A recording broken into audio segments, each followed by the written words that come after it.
Bienvenue au Polysécure épisode spécial. Je suis avec un nouveau collaborateur, Davy. Est-ce que tu peux te présenter? Bonjour Nicolas Wick. Je te remercie de m'accueillir aujourd'hui. Donc, je m'appelle Davy Adam. Je suis consultant cloud, freelance.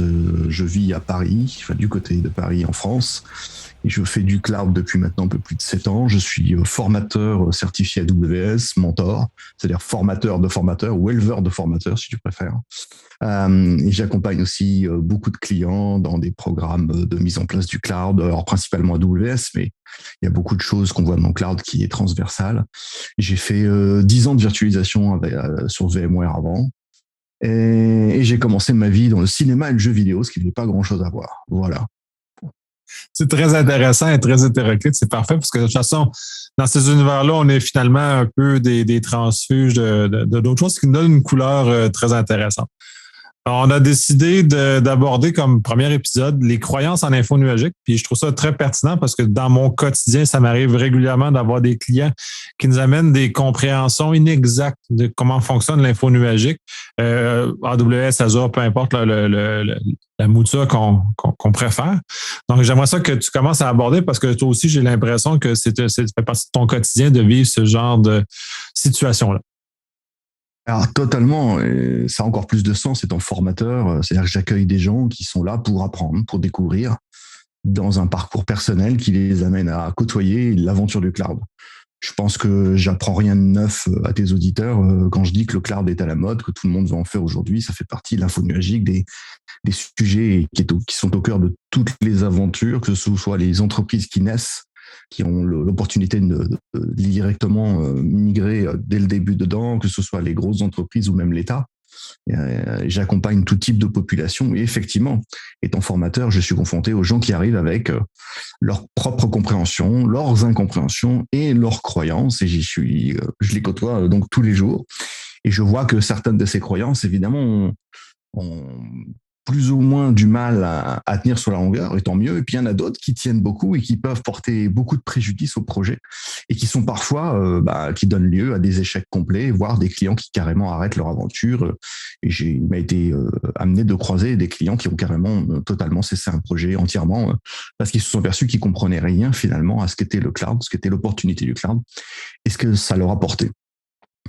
Et alors, dans ces croyances, la première d'entre elles, c'est que le cloud va tout faire pour eux.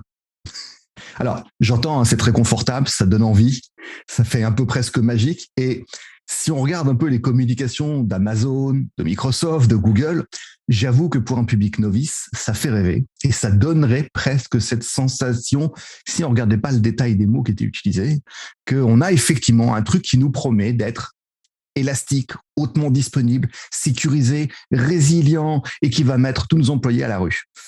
Si c'était ça, effectivement, je serais même pas avec toi aujourd'hui, on n'en parlerait pas parce qu'on serait tous au chômage et Skynet aurait pris le contrôle de la planète et on serait mort. Mais c'est pas ça du tout. Le cloud, c'est juste une énorme boîte à outils complètement stupide. Comme les outils. Tu regardes un marteau, tu peux le regarder des heures en face de toi, il va jamais te tenir une discussion philosophique ni fabriquer ta maison tout seul. C'est juste un équipement pratique pour enfoncer des clous et si tu as le bon en bout de l'autre côté, pour les enlever. Voilà. Et donc le cloud, ce n'est rien d'autre qu'une gigantesque boîte à outils qui, une fois maîtrisée, elle est vraie, nous ouvre d'énormes opportunités, quasiment sans fin. Et c'est impressionnant ce qu'on peut faire avec le cloud. Et c'est vrai que quand on regarde ce que j'appellerais les success stories, donc les grands succès des sociétés qui ont migré ou qui ont abordé leur création dans le cloud, on a des très très beaux résultats qui font rêver. Et là aussi, quand on regarde le résultat, on se dit waouh, c'est génial. Mais c'est comme qu'on est comme moi, un peu une poitrine d'ours, un peu velue et un peu gros et qu'on voudrait perdre du poids. Si on regarde le chemin qu'il faut faire pour arriver à perdre du poids, il y a beaucoup d'exercices à faire au milieu, beaucoup d'efforts. Donc cet effort-là, souvent les clients ne le remarquent pas au démarrage. Et alors, étant formateur, c'est là où moi je recueille les gens. Quand la direction, quand le patron a dit on va dans le cloud, on y va à telle date, vous devez tout migrer, et que les collaborateurs arrivent en stress avec la goutte, qui perle sur le front. Et là, ils se disent comment on va faire, on comprend plus rien, ce qu'on nous demande de faire ne semble absolument pas coller à ce qu'on doit faire, et on va juste dans le mur. Et là, j'avoue que tu fais face à un vrai désarroi et un vrai stress. Et il m'a été donné de croiser des gens qui ont craqué dans ces contextes-là aussi. Donc voilà, on comprend le décalage qui est entre la séduction du produit final et du résultat et le chemin qu'il va falloir parcourir pour arriver à ce résultat. Mais ce qu'on oublie aussi, c'est l'effet sur les êtres humains qui sont au milieu, qui eux vont devoir faire et vont devoir être les petites mains qui sont au milieu. Je vais me permettre un parallèle, j'utilise ça depuis des années. Je cite cette grande série philosophique appelée South Park, réalisée un peu au sud de chez vous, dans lequel il y a un épisode avec des gnomes voleurs de slip. Alors, pour l'anecdote, donc, des gnomes volent des slips. Les enfants de South Park les suivent et leur demandent pourquoi est-ce que vous nous volez le slip. Et les gnomes disent, étape 1, collecter les slips. Étape 2, étape 3, le profit. J'ai beaucoup de clients qui sont des gnomes voleurs de slip. Je suis désolé, ça n'a rien de péjoratif pour eux, mais c'est étape 1, aller dans le cloud. Étape 2, étape 3, les profits, les bénéfices, l'élasticité. Et les collaborateurs que je croise en formation, que j'accompagne en conseil, eux, ils sont dans l'étape 2 et c'est eux qui doivent comprendre tout ce qui se passe au milieu, qui n'est pas impossible. C'est un énorme chantier, c'est passionnant, c'est génial, il y a plein d'opportunités, mais ça veut dire qu'il y a un très gros changement. Et donc ça, ce serait la deuxième partie et je vais intervenir sur ça. Je vais intervenir sur ta première partie, puis pour l'avoir vécu, le problème dans la partie 2, c'est que les 10 employés sont laissés à eux-mêmes. Fait que là, eux, ce qu'ils vont faire, ils vont répliquer ce qu'ils connaissent. Donc, ils vont répliquer des notions de sur-site en info nuagique, ce qui n'a aucun sens à bien des égards parce que ça n'utilise même pas tout justement le marketing que tu parles qui a été vendu. Ils n'utilisent rien de ça parce qu'ils vont répliquer les modèles qui fonctionnent bien en sur-site, là, on s'entend, mais qui ne fonctionnent littéralement, qui sont inutiles, redondants, limite farfelus dans certains moments quand on remet en info nuagique. Alors, c'est marrant que tu dis ça parce que ça fait partie des choses que je regarde aussi dans les croyances où il suffirait de se déplacer dans le cloud pour qu'il se passe quelque chose. Donc ça, c'est une autre des croyances. C'est-à-dire que on a des clients qui pensent que le cloud, c'est l'objectif finalement. C'est à partir du moment qu'on y est, c'est fait. Tu as une stratégie en migration de cloud qui s'appelle le re-hosting ou le lift and shift. Alors j'aime bien dire dans shift, tu peux enlever une lettre pour voir ce que j'en pense. Mais le lift and shift, c'est ce que j'appelle déplacer les pierres tombales. C'est-à-dire tu prends les machines virtuelles que tu as chez toi, avec le code mal écrit, avec les requêtes de base de données mal faites, avec les dimensionnements qui sont pas bons, et tu déplaces tout dans le cloud et tu espères qu'il se passe un miracle. J'ai eu un stagiaire dans le passé qui m'a trouvé une formule très vulgaire. Je vais pas utiliser le terme, mais il dit congeler quelque chose de pas bon et le dégeler, c'est toujours la même chose à la fin. Donc quand on déplace ces ennuis dans le cloud, je dis toujours, ça vous donne juste l'occasion d'avoir la facture qui va avec. C'est tout. Mais ça n'apporte rien du tout. Et alors, stratégiquement, ça a un sens, le rehosting. Ça a quand même un léger bénéfice. C'est que tu sais que dans tout projet, on ne peut pas viser la ligne d'arrivée tout de suite. Un projet informatique comme une migration vers le cloud, c'est un marathon. C'est 42 km, c'est pas un 100 mètres. Donc, ça veut dire tout de suite, ça va être très, très long, ça prend des années. Quand on voit qu'un Netflix a pris 8 ans pour migrer dans le cloud et il est cité aujourd'hui comme modèle au monde avec les moyens qu'ils ont, on se dit qu'effectivement, les clients vont avoir une certaine nécessité d'apprendre à changer avant de pouvoir rentrer pleinement. Donc, transposer tel quel dans le cloud peut être une façon, effectivement, d'obtenir un premier résultat. Et moi, quand un client me dit « j'ai conscience que ce n'est pas la dernière étape, que ce n'est qu'une étape au milieu des autres », ça me va en fait. Je peux comprendre qu'il ait envie qu'il se passe quelque chose. Je peux comprendre, par exemple, qu'il ait peut-être un délai, tu vois, pour migrer. Peut-être qu'il faut qu'il évacue ses data centers. Peut-être que demain, il doit les rendre ou il doit revendre le matériel ou, je sais pas, arrêter la location. Donc, il n'a peut-être pas envie que ça perdure trop longtemps parce que ça fait des budgets énormes et il faudrait aller très vite. Je crois que c'est au mois de juillet que vous migrez tous. Vous changez tous appartements au même moment parce que tous les baux de location s'arrêtent au même moment. C'est notre élément culturel. Voilà. Et ben c'est pareil. Dans le cloud, c'est comme si tu avais un data center et pile à la fin juillet, il faut que tu le libères pour rentrer dans le cloud. Pile à un jour près, tu as juste le jour du déménagement et il pleut ce jour-là en plus, manque de bol. Donc voilà. Alors comme tu disais, ouais, les gens essayent de refaire comme ils faisaient avant. C'est ce que j'appelle les Gollum, my precious, tu vois. Tu vois Gollum avec ses cheveux en moins. Mais c'est pareil. En fait, ils sont habitués à quelque chose, donc ils ont la sensation qu'en refaisant la même chose, ça devrait marcher. Et comme tu dis très bien, c'était dans un autre environnement. Donc dans un autre contexte. Ce qui pouvait avoir du sens, mais même là, je mets déjà en doute que c'est du sens avant. Parce que le manque d'automatisation, par exemple, dans le cloud privé est une aberration qu'on a depuis 20 ans.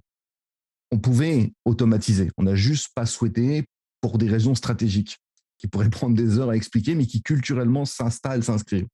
Et ça te fait cultiver des pratiques, des mauvaises pratiques, comme le fait par exemple de ne pas jeter ses machines virtuelles.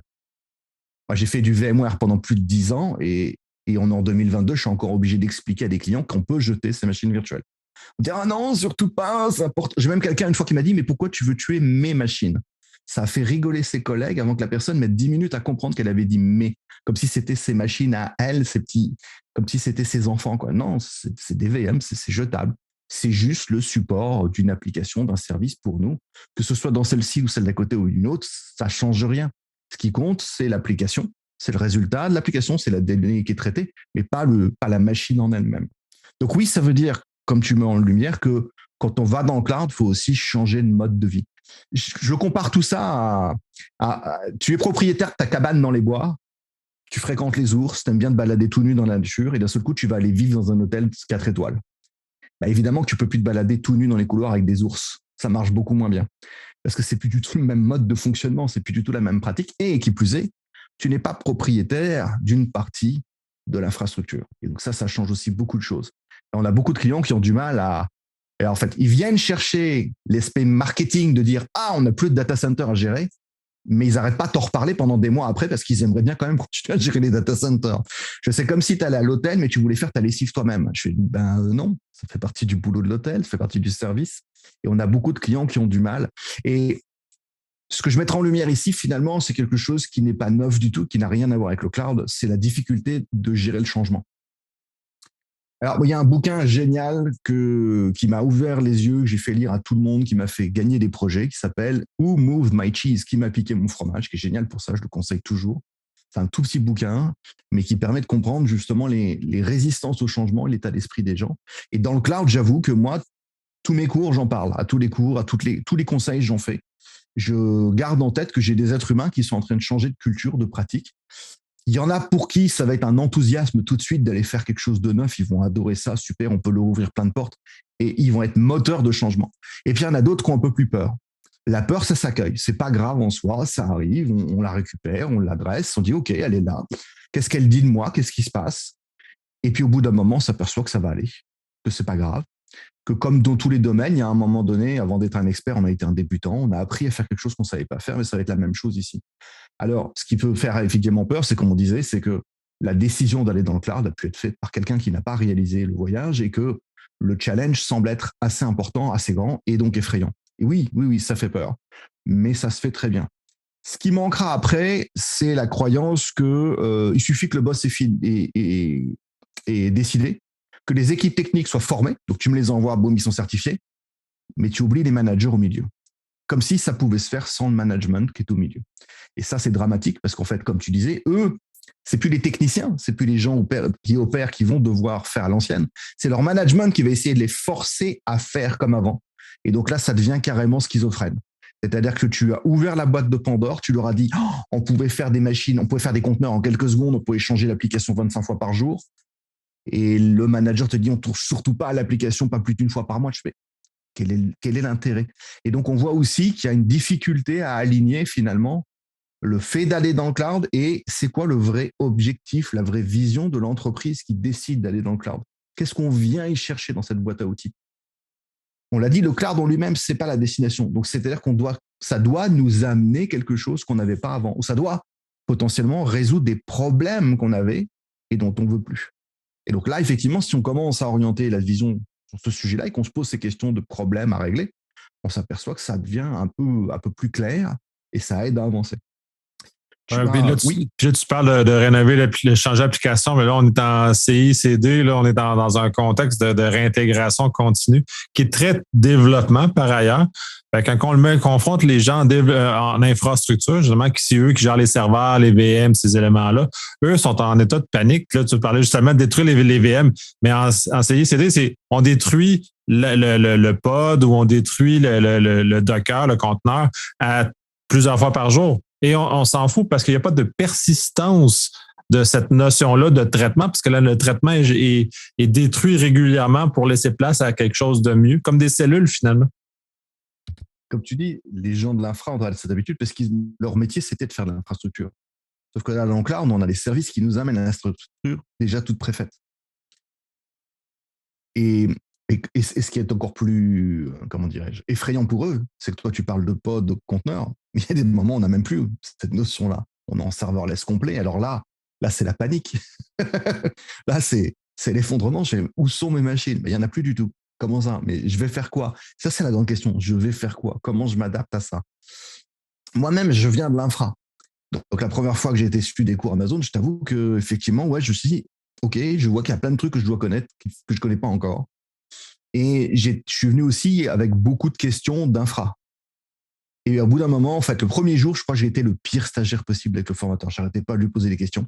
Et lui, il me répondait sans arrêt, c'est ce que je fais aujourd'hui. Ce ne sont pas les droïdes que vous cherchez, comme disait Obi-Wan Kenobi, tu vois. Hop, ça sert à rien de poser ces questions, tu n'auras pas la réponse. Avant de comprendre, en fait, le soir à l'hôtel, mon cerveau m'a aidé, il m'a dit, mais t'es bête ou quoi? En fait, ta question, elle sert à rien. Quand je mettais en place des baies de stockage NetApp ou EMC dans le passé, je devais connaître le matériel parce que le choix que je faisais avait un impact sur les résultats que j'allais avoir. Donc, je savais que cette décision, elle avait du sens. Mais quand un service est un service, bon, bah, OK, c'est comme ça, c'est réalisé. Je peux regarder comment le service est fait. Et comme tu dis, on va aller aussi vers beaucoup d'automatisation. Il y a les pipelines d'automatisation CI/CD. Alors ça veut dire déjà que tu as des partenaires et des clients qui connaissent. Et là aussi, c'est une des grosses croyances. Non, tous les clients ne savent pas ce que c'est. Et la plupart des clients qui débarquent dans le cloud, je dirais presque 1 sur 2, si c'est pas plus, n'ont aucune idée de ce que ça veut dire, ni de comment ça se met en place. Et quand on leur explique, pour eux, c'est de la science-fiction, littéralement. Parce ils viennent d'un monde dans lequel, effectivement, on change peut-être l'application 2 ou 3 fois par an. Et là, tu es en train de leur dire, alors Amazon, bah, c'est 1 500 000 mises à jour par an. Donc, ça fait du 4 000 mises à jour par jour. Je comprends pas.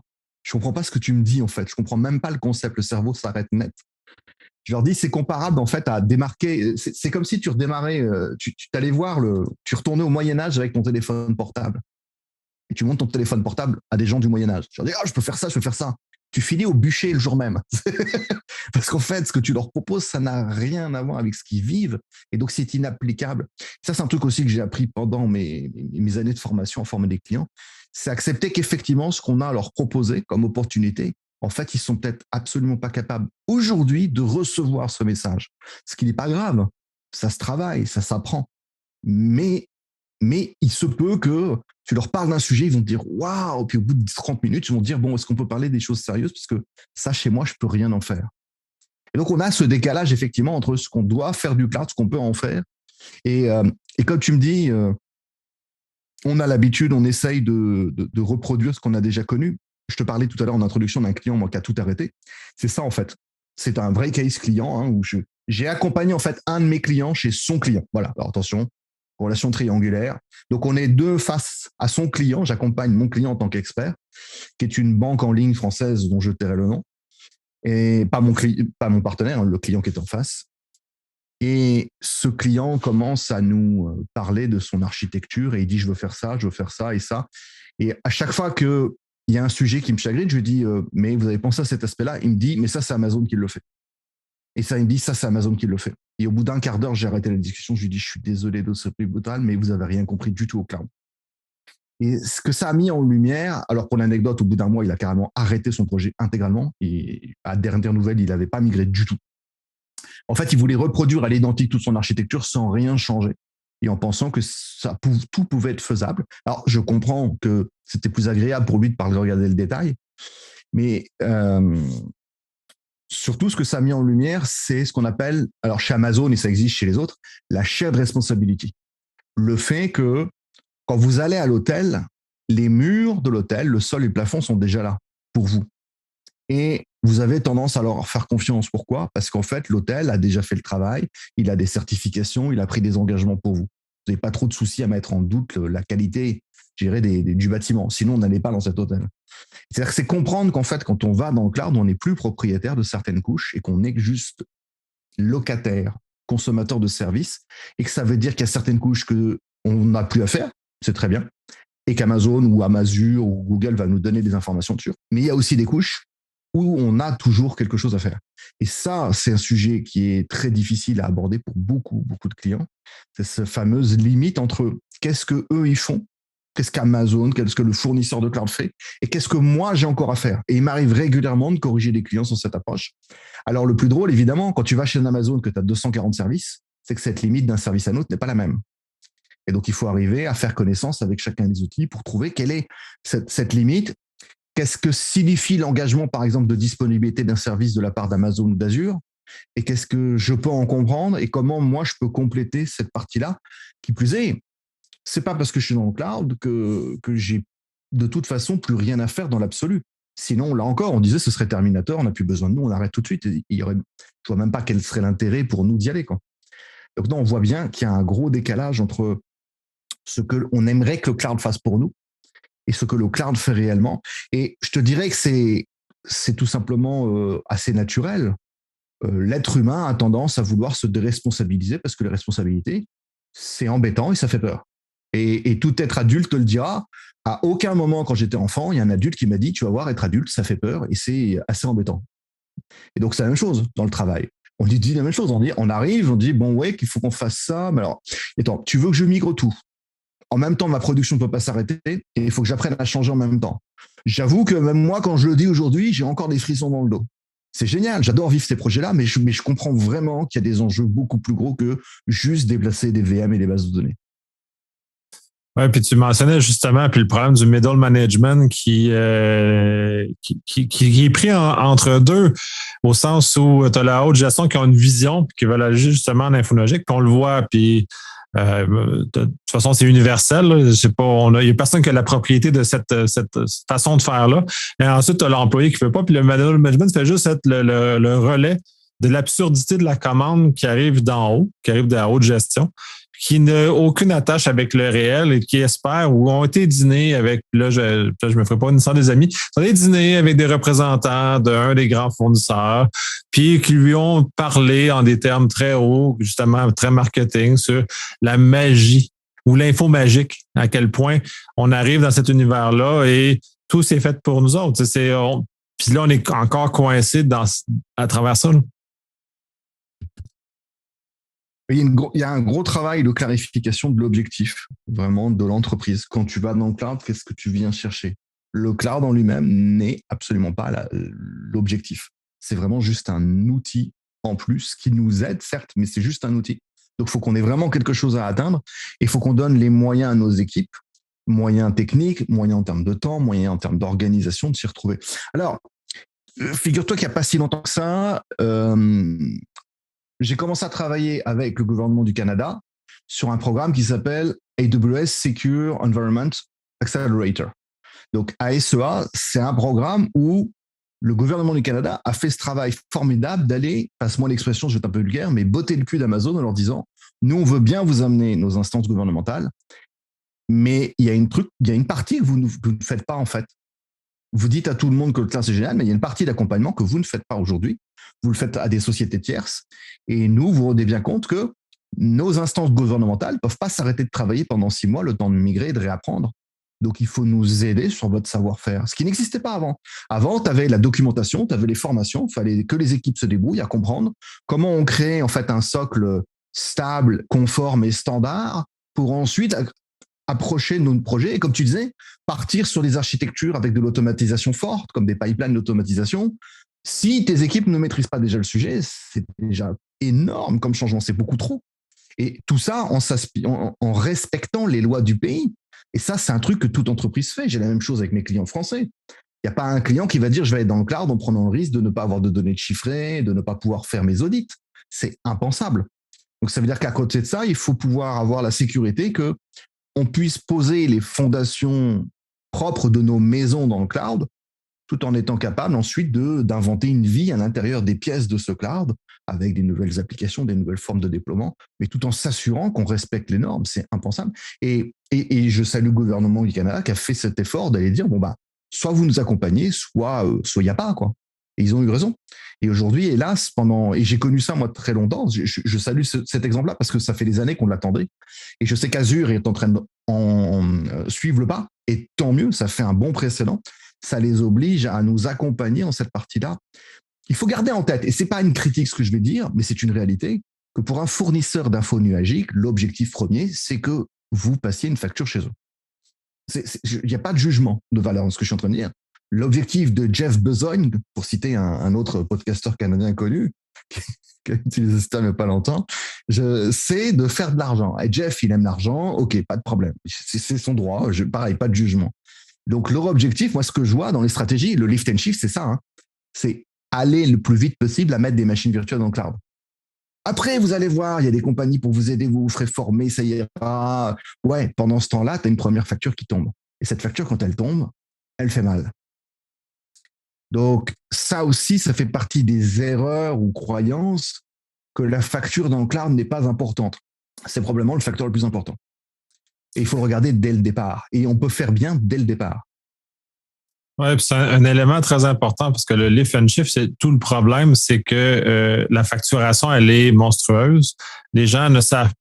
Généralement, c'est plus dispendieux. Donc, on va mettre plus d'argent quand on fait du lift and shift pur. Puis c'est là, puis au niveau Azure, c'est leur carte de visite, c'est qu'ils rentrent avec Office 365, qui est un service SaaS géré, peu dispendieux-ish, tout dépendant comment on le regarde. Là, et ça dépend de l'organe qu'on prend. Mais jamais, étant donné on a un coût fixe déterminé par utilisateur, ça fait que ça a l'air magique, ça a l'air bien, ça a l'air merveilleux. Mais quand on arrive vraiment de l'autre côté en AS, à ce moment-là, c'est des compteurs, c'est comme embarquer dans un taxi. Et une fois qu'on a embarqué dans le taxi, il charge. Chaque service alloué est facturé. Et j'ai même pas dit consommer, tu vois. Je fais attention aux termes parce que souvent on me corrige, on me dit ouais, mais consommer. Chaque service alloué est facturé. Il n'y a pas de petite facture. On est facturé parfois 6 chiffres après la virgule dans le cloud. Donc tout ce qu'on dépense a un coût. Ce qui est traître dans l'approche d'abord, c'est qu'on facture des cents, des sous. Donc on a l'impression que c'est pas grand-chose. Et du point de vue de chaque personne qui consomme, on a la sensation que c'est pas grand-chose. Mais sauf qu'on est une entreprise, on est une structure, on est peut-être 50, on est peut-être 100, on est peut-être 500, on est peut-être 5000. Et dans ce cas-là, les sous plus les sous plus les sous, ça fait des tonnes de piastres à la fin du mois. Et ça fait une sacrée facture qu'il faut sortir. Et la facture, il n'y a pas moyen de la négocier avec Amazon. On va dire, oh, j'ai pas fait exprès. Oups, I did it again, comme disait le jeune fils, ça marche pas. Hein. Vous payez, point final, vous apprenez. Et c'est comme ça, vous apprenez à la dure. Donc, il faut mettre tout de suite des indicateurs clés. Tu as, pour donner l'exemple, chez Amazon, ce qu'on appelle AWS Budget, pour ça qui est génial, ça te permet de mettre des alertes de facturation sur des projections. C'est-à-dire que tu alloues un projet pour un budget pour une durée donnée, et quand tu atteins une certaine valeur, tu mets des alertes en place. Alors, le truc typique aussi qui m'arrive régulièrement, c'est d'entendre « Ouais, mais moi, je voudrais une alerte qui arrête net la consommation. » Et je dis, en général, mais t'as d'autres questions plus bêtes ou pas? Et là, une personne me regarde, je dis, comment on arrête net la facturation d'un bucket S3? Il dit, on arrête de taper dedans. Non, on le détruit intégralement parce qu'il coûte par sa présence. Comment on arrête net le prix la facture d'une instance de C2 d'une VM? On la détruit intégralement parce que ces disques coûtent même quand ça éteint. Ils sont là. Donc je dis, pourquoi on attend d'avoir fait la bêtise plutôt qu'on pourrait corriger avant de faire la bêtise? Donc on se met des alertes, on les crée, ça s'appelle la culture FinOps, c'est une pratique à mettre en place. Alors, FinOps, comme DevOps, comme DevSecOps, c'est pas un rôle, c'est pas un métier, c'est pas une personne. Ça s'appelle un bouc émissaire quand on fait ça. Donc, FinOps, DevOps, DevSecOps, ce sont des cultures, c'est-à-dire des pratiques, des concepts que l'on doit distiller, que tout le monde doit embrasser. Ça veut pas dire que tout le monde est responsable de la totalité, mais ça veut dire que tout le monde est responsable de comprendre ce qui est en train de se passer. Et on doit donner des indicateurs de facture. Je vais te donner un exemple de ressenti de facturation aussi. J'ai un client fournisseur de gaz très connu en France, dont je tairai le nom, c'est pas compliqué, il y en a qu'un, comme c'est national, dont le directeur informatique m'a fait venir il y a quelques années pour faire une présentation en interne avec toutes ses équipes. Et il y a un employé pendant cette présentation qui pose la question fatidique. Alors, le cloud, ça coûte moins cher ou plus cher? Voilà, il était très content de sa question. Donc, le directeur dit, écoute, nous, ce qu'on cherche à faire, c'est l'encéphalogramme plat. C'est-à-dire, on ne veut pas que ça dépasse les budgets qu'on avait avant. C'est ce qu'on nous a demandé à la direction. Ça ne coûte pas plus, mais on a d'autres potentiels. Puis, je vois que le mec, il comprend. Enfin, il n'est pas satisfait de la réponse, tu vois. Et je lui dis, à combien tu estimes la valeur du bénéfice d'avoir résolu un problème que vous aviez depuis 4 ans avec une application que vous n'aviez pas résoudre, vous l'avez résolu en 4 mois dans le cloud? Je dis, à combien tu évalues le fait que le développeur, tout à l'heure, t'a fait une démonstration, qu'il a mis cette application 2 fois à jour avec son téléphone portable devant vous pendant la réunion et que c'est en prod et que tu as pu vérifier la version. Je dis, voilà, c'est ça aussi, c'est valoriser, comme tu disais, ça va coûter, ça va être plus cher, parce que on va se mettre à faire plus de choses qu'avant. Et je dis souvent d'ailleurs aux équipes techniques, j'ai une mauvaise nouvelle pour vos managers et une bonne nouvelle pour vous, c'est qu'on va pas vous virer, mais on va être plutôt obligé d'embaucher même des gens en plus, parce qu'au final, on va ouvrir d'autres opportunités qu'on n'avait pas. Tu disais tout à l'heure, on vient d'un domaine dans lequel on a des pratiques, des cultures, parce qu'on est dans le privé, ça nous appartient. Et une de ces pratiques, c'est d'avoir appris à renoncer. On a renoncé à certains projets, on a renoncé à proposer des choses, parce que, comme je dis toujours, un cloud privé n'a de cloud que la prétention et le nom. Le principe d'un cloud privé, c'est d'être défini par sa limite matérielle. Quand tu as quatre murs, un sol, un plafond, ben une fois que tu as mis tes serveurs là-dedans, ton alimentation, tes réseaux, tes stockages, il n'y a plus de place, il n'y a plus de place. Tu peux chercher comme tu veux, il n'y a plus de place. Donc, ça veut dire que si tu as un nouveau projet qui ne tient pas dedans, ben, il ne tient pas dedans, tu y renonces. Alors que dans le cloud, d'un seul coup, tu peux donner vie à des projets. Et donc, ça aussi, cette ouverture-là, alors on l'a de plus en plus. Et on a de plus en plus de clients qui disent « Ouais, mais moi, j'ai envie justement d'arrêter de renoncer à des choses. J'ai des soucis d'adaptation, de taille. Et on n'a plus envie de vivre ça. Et on n'a plus envie non plus de… C'était la promesse de VMware. Hein. Moi, je l'ai entendu pendant plus de 10 ans, hein, en disant qu'on peut créer de la scalability avec des ESX et du VMware chez soi. Ouais, enfin, dans la limite de tes 4 murs, ton sol et ton plafond aussi. Il ne faut pas rêver que tu ne vas pas sortir un budget d'1 million de dollars pour une seule occasion d'une semaine. Donc là, on voit que cette demande, elle est réaliste. Dans les pratiques, j'ai aussi la croyance que si on faisait à la main, bah, c'était bien. Donc non. Donc faire à la main, c'est bien pour faire de la poterie ou de la sculpture sur bois. Et donc c'est ce que je dis à mes clients. Si vous tenez à faire des choses à la main, je vous inscris à un atelier poterie. Vous ferez Ghost, là, vous ferez Patrick Swayze faire des pots avec votre compagne, super, vous serez content. Mais faire à la main, c'est nul. Et ça fait des années qu'on le fait et qu'on a pourtant cette culture de faire. Pourquoi je dis que c'est nul? C'est pas qu'on est nul, nous. Enfin, si. Comparé à un ordinateur, nous, en tant qu'être humain, on est littéralement très mauvais. On a un taux d'erreur entre 12 et 20%, un être humain. Imaginez une compagnie aérienne qui vous dit on a un taux d'erreur à l'atterrissage de 20%. Vous montez dans l'avion? Non, non. Moi, je fais le trajet à la dos d'ours, directement. Mais c'est mort. Donc, faire à la main, ça veut dire entretenir aussi des mauvaises pratiques, ça veut dire faire lentement, ça veut dire donc ne pas se donner les capacités d'aller faire différemment, de ne pas créer de la rapidité, de l'agilité. C'est aussi un moyen de ne laisser aucune trace et c'est évidemment absolument pas ce qu'on veut. Donc la croyance la plus courante du cloud, c'est qu'effectivement, on peut transposer notre façon de faire dans le cloud et espérer qu'il va se passer quelque chose. Donc là, ça dépasse simplement ce qu'on disait tout à l'heure, tu vois. On parlait de déplacer ses VM, mais c'est aussi, comme tu disais, d'amener les mêmes pratiques, les mêmes mauvaises habitudes. Non, on a l'occasion de remettre à jour, on a l'occasion de remettre à plat. Alors oui, c'est un challenge, oui, ça fait peur. Et je finis toujours mes cours par dire, vous savez quoi, le projet de rentrer dans le cloud, c'est pas un projet technique, c'est un projet de changement de culture. Et un projet de changement de culture, c'est 10 ans. Alors quand on dit ça, en général, les équipes sont entre rassurées et un peu apeurées. Les managers, eux, s'en vont en courant. Et le patron, lui, vous regarde en disant mais personne m'en a parlé. Je fais bah ouais, je sais, c'est pour ça qu'on est là. Hélas, mais ça va se faire, c'est pas grave, et vous prendrez le temps d'apprendre à changer. Donc ça veut dire que l'automatisation est la clé de beaucoup de choses aussi dans le cloud. Donc ça veut dire qu'il faut créer une culture de l'automatisation. C'est-à-dire qu'au lieu d'éponger ce qu'on appelle la dette technique, c'est-à-dire de faire des trucs rapidement, facilement et d'éponger ensuite les résultats négatifs qui vont avec, comme quand tu sors un produit que tu sais qu'il n'est pas fini, mais que tu le mets en production quand même en attendant qu'il y ait des tickets de support qui s'ouvrent, bah, tu peux aussi prendre le temps de finir le produit avant de l'envoyer en production pour pas que les tickets s'ouvrent. Tu parlais tout à l'heure de pipeline d'automatisation. C'est déjà un modèle très, très, très abouti. Ça veut dire qu'on a une culture forte qui a déjà été mise en place, qu'on a des équipes de développement. Tu l'as signalé tout à l'heure avec intelligence. C'est vrai que si on vient du développement, on a peut-être une plus grande facilité à rentrer dans le cloud et à voir tout de suite, ou en tout cas à quitter ses mauvaises habitudes pour aller voir la boîte et apprendre vraiment le cloud comme une librairie, comme une boîte à outils. Alors que quand on vient de l'infra, comme on nous enlève des façons de faire à des bas niveaux, on a plus de mal à se transposer. Et c'est là la culture DevOps est utile, parce que la culture DevOps te rappelle que si tu veux que les gens travaillent ensemble, il faudrait peut-être déjà les organiser comme ça. J'invite toujours les gens, je le fais à toutes mes formations, à tous les conseils, à se rappeler les fondements de DevOps, c'est la loi de Conway. Donc c'est Melvin Conway qui, à la fin des années 60, il dit à des potes à la machine à café, tiens, en fait, les gars, les organisations qui conçoivent les systèmes tendent inévitablement à produire du design qui sont des copies de la structure de communication de notre organisation. En général, Melvin ne se fait pas bien voir le matin quand il dit ça. Donc, il réexplique, il dit les organisations qui conçoivent les systèmes, c'est les clients qu'on voit, c'est nous.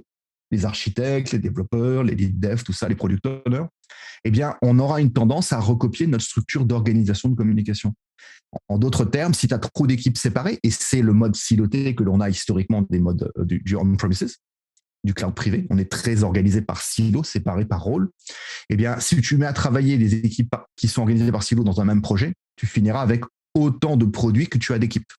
Parce qu'en fait, leur limite de communication ferait ils feront chacun dans leur coin ce qu'ils peuvent voir, ce qu'ils peuvent comprendre de l'autre équipe. Et c'est impossible, en fait. Ça ne peut pas marcher. Donc, dans une culture DevOps, on doit réunir les équipes. On doit réunir les savoir-faire ensemble pour pouvoir justement faire, pour un projet donné, avoir et les besoins de la définition d'application, mais aussi ses besoins de sécurité, mais aussi ses besoins de résilience, et les besoins de configuration d'infrastructure, et les besoins d'automatisation. Et on va mettre en place tout un système, justement, qui va permettre de contrôler tous ces aspects-là.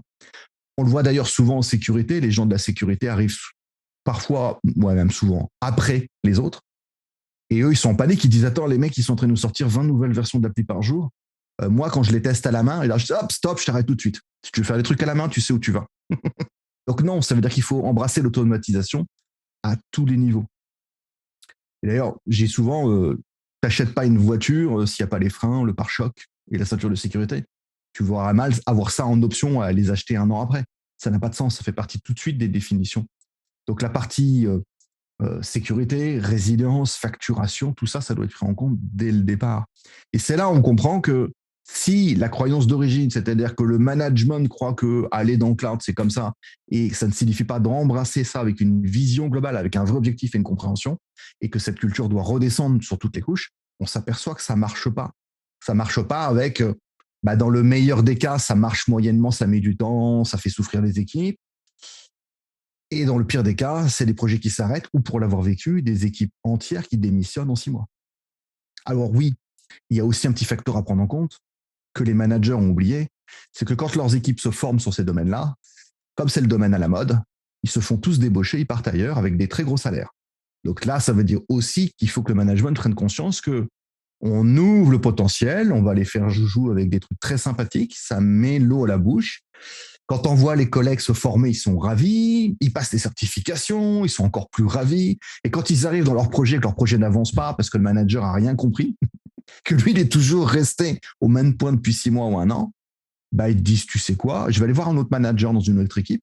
Ça, c'est le meilleur des cas. Et le pire des cas, je vais mettre à jour mon profil LinkedIn et dans la journée, j'aurai un nouveau contrat. Au revoir. Et ça arrive très souvent aussi.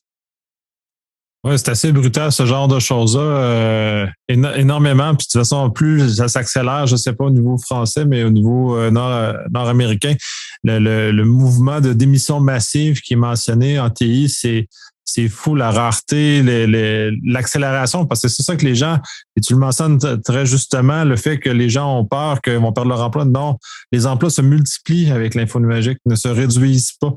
La connaissance doit être renouvelée, on avance avec ça. Fait que toute cette recherche de gens supplémentaires, là, moi je parle en spécial dans mon domaine en cybersécurité, parce que pour moi, l'info numérique, c'est du code et c'est de la sécurité. C'est rien d'autre.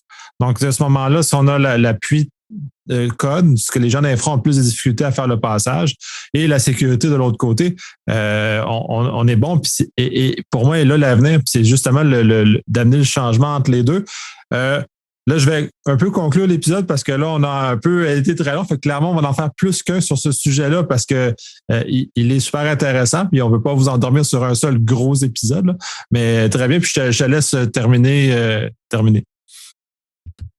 Alors, je confirme d'abord ce que tu dis, mais c'était déjà, alors, je ne sais pas au Canada, mais en Europe et en France, c'est déjà des métiers informatiques dans lesquels il y a beaucoup de turnover, beaucoup de changements. On est sur des métiers très mobiles. Comme tu dis, il y a un prise compte de conscience qui, avec le Covid, etc., fait qu'on a de plus en plus de gens aussi qui veulent donner du sens de leur travail et du sens dans leur vie. Mais on parle de ça aussi, hein, quand on dit qu'il faut avoir une vision, qu'il faut embrasser cette vision, ça veut dire donner du sens en fait au trajet. C'est se rappeler finalement que chaque projet informatique n'est pas un projet informatique, mais un projet humain. Qui commence par la couche 8 du modèle OSI, qui finit par la couche 8 du modèle OSI, c'est-à-dire de l'être humain qui fait. Sans lui, il ne se passe rien.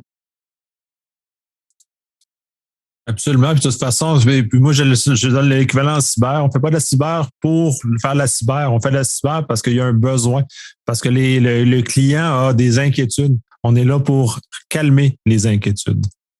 Alors, la sécurité a une prise encore plus importante dans le cloud aujourd'hui. Parce que je dis toujours, un cloud privé était donc privé par essence et tu créais des toutes petites portes de sortie pour essayer de t'exposer. Donc, tu pouvais sécuriser facilement. Là, on est dans un endroit où on est souvent par défaut exposé en public. Et donc là, il n'y a plus le droit à l'erreur. Parce que là, l'erreur, elle peut te coûter l'entreprise en quelques secondes. Et je finirai, je pense, là-dessus. Et on pourrait reparler des sujets de résilience aussi dans le cloud qui sont super importants. Et je dis toujours, comment on détruit un data center chez soi ?